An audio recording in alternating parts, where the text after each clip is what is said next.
자, 이제 드디어 세례 요한이 태어납니다.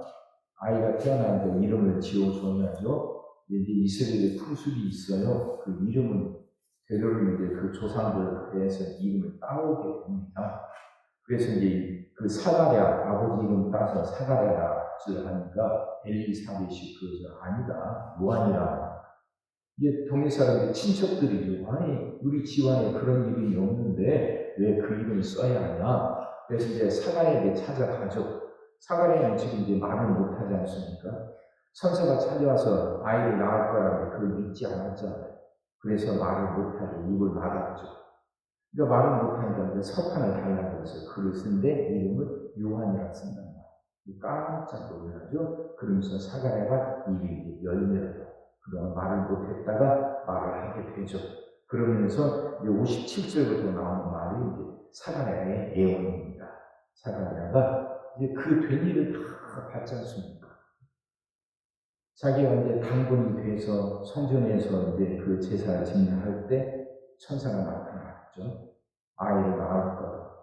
자기 나이도 많고 엘리사벳도 이미 나이가 많은데 어떻게 아들을 낳느냐고 믿지 않았죠.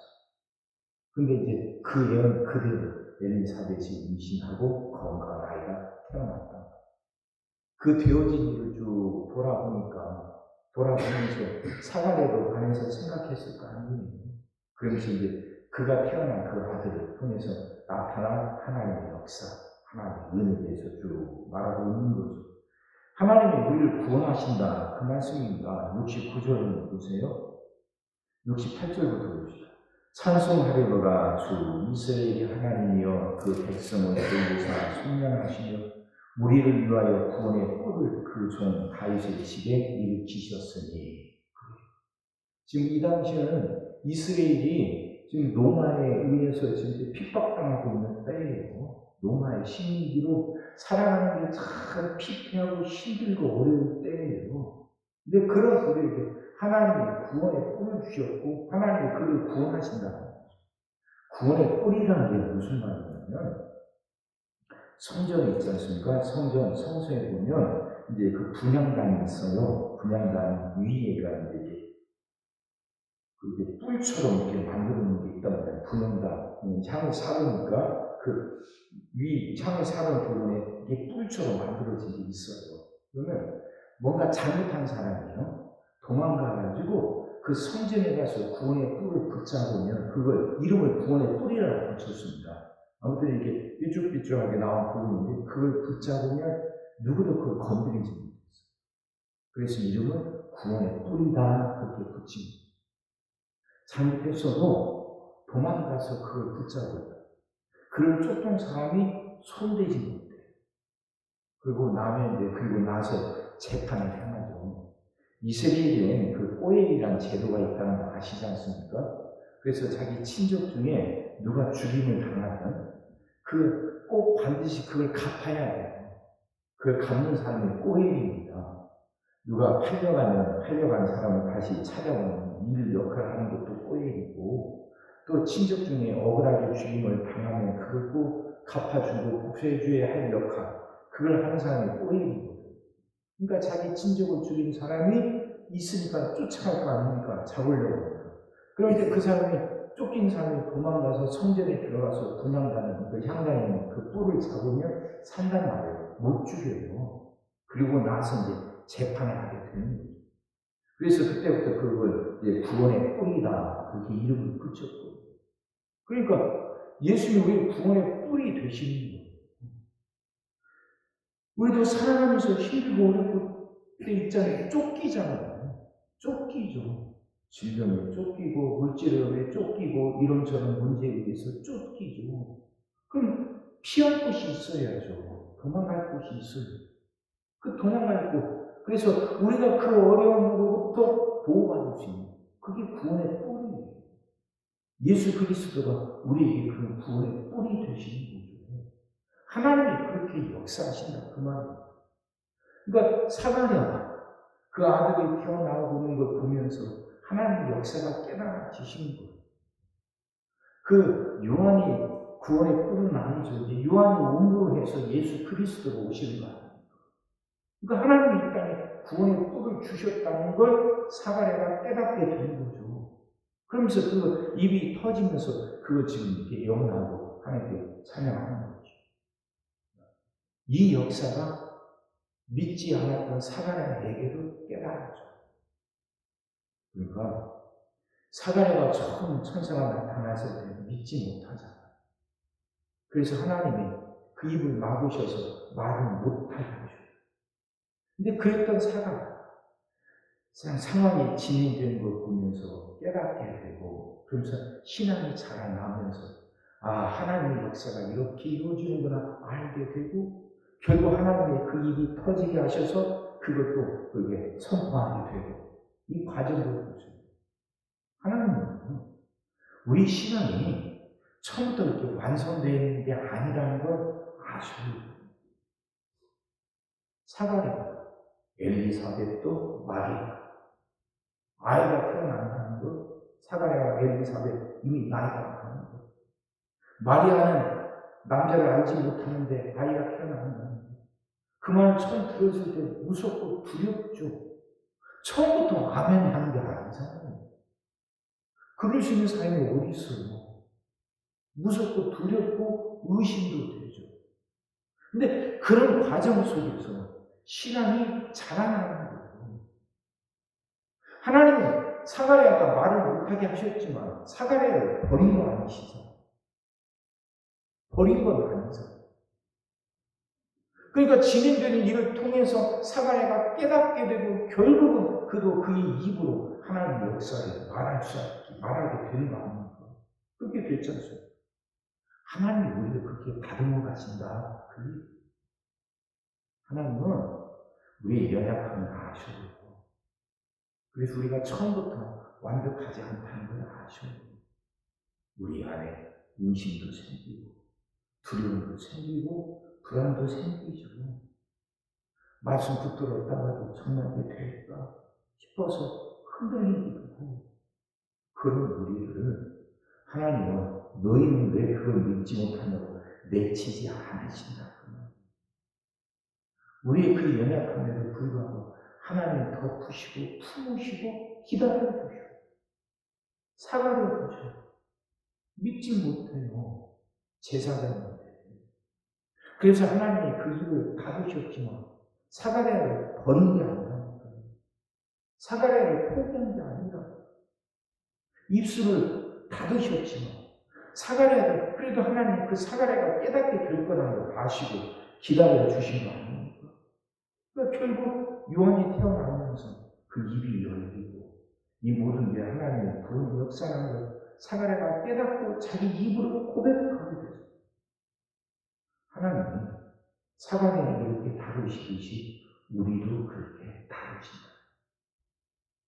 그러니까 절망하지 않는 게 무엇보다도 중요한 거예요. 하나님은 내가 연약하다는 걸 아죠. 내가 흔들릴 수도 있다는 걸 아죠. 그래서 나를 버리지 않으시고 외면하지 않으시고 내 연약함에도 불구하고 나를 보듬고 나를 덮어주시고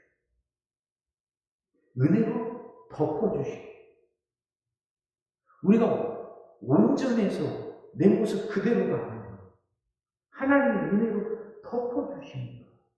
내 연약함을 덮으시고 내 허물을 덮으시니까 그 은혜로 우리가 살아가게 되고 그 은혜로 하나님에 대해서 조금씩 깨달아지게 되면서 우리 신앙이 조금씩 자라나는 거예요. 은혜로 되는 거예요. 그러니 흔들리지 맙시다. 하나님은 내 연약함을 아셔. 그래도 나를 버리지 않으셔. 끝까지 나를 품으시고 나를 덮으셔서 결국에는 내가 깨닫게 되고 결국에는 내가 오늘 설 수 있도록 하나님 나를 붙들고 이끌어가고 계십니다. 그분은 절망하지 않고 포기하지 않고 그럼에도 불구하고 하나님 나를 다듬어 주실 것이다 믿음 갖고 끝까지 그 하나님을 붙잡는 끝까지 그 자리를 지키는 예배 시간마다 다 은혜 받습니까? 기도하러 올 때마다 다 은혜 받습니까? 아니잖아요. 은혜 받을 때도 있지만 어떨 때는 아무 소리도 안 들릴 때도 있어요. 기도한다고 고개 숙였는데 어떨 때는 정말 기도가 정말 이렇게 은혜 있게 하늘에 올라가는 것 같고 하나님 은혜를 받는 것 같고 어떨 때는 마음이 정말 이렇게 뒤죽박죽이며 뭔 말을 했는지도 못하고 모르고 갈 때도 있어요. 그래도 그 자리를 지키는 거예요. 그래도 말씀을 듣는 거예요. 그러면서 하나님 은혜로 더 높여지면서 자라나는 거지. 커가는 거지. 그렇게 신앙생활 합시다. 하나님이 사과를 품으시잖아요. 믿음이 없다고 입술을 닫으셨지만 결국 그 입술을 열게 하셔서 그 사과를 깨닫고 하나님의 역사를 고백하게 하잖아요. 하나님이 우리도 그렇게 다루고 가시고 우리도 그렇게 만들어 가시고 절망하지 말고 끝까지 하나님 붙잡읍시다. 그 기도의 자리에 말씀을 듣는 자리를 지켜가자. 그래서 정말 하나님의 그 은혜를 깨닫게 되고 그 은혜 가운데서 더 이렇게 복되게 자라나는 여러분과 제가 되기를 주의 이름으로 축원합니다. 기도하겠습니다. 사랑의 주님, 말씀이 이해가 되게 하시고 깨달아지게 하시고 은혜가 되게 하여 주옵소서. 사랑의 변화된 걸 보면서 깨닫게 하여 주옵소서. 믿지 않았지만 그래서 말을 못하게 됐지만 결국 그가 깨닫게 되고 입술이 터져서 그 신앙을 고백하게 된 걸 보면서 하나님이 사랑을 이렇게 다듬어 가시면 나도 그렇게 다듬어 가실 거라고 깨닫게 하시사 하나님 흔들려도 절망하지 않게 하시고 의심이 와도 포기하지 않게 하여 주옵소서. 끝까지 말씀 듣는 자리를 지키게 하시고 끝까지 기도하는 자리를 지키게 하여 주옵소서. 그렇게 자리를 지킴을 통해서 하나님의 은혜로 우리가 덧입혀지고 그 은혜로 덧입혀지면서 우리가 자라나게 된다는 걸 알게 하여 주옵소서. 하나님 깨닫게 하여 주시사 포기하지 않게 하시고 절망하지 않게 하여 주옵소서. 그 자리를 지켜가게 하여 주시옵소서. 오늘도 우리 모든 성도들 위해 기도합니다. 한 사람 한 가정 빠짐없이 일일이 찾아가셔서 오늘도 함께 하시고 은혜 내려 주옵소서. 가정들이 다 평안하게 하시고 식구들이 다 건강하게 하시며 생활이 다 형통하게 하시고 문제들이 다 해결받게 하여 주옵소서. 우리 자녀들을 축복하시고 앞길을 열어 주옵소서.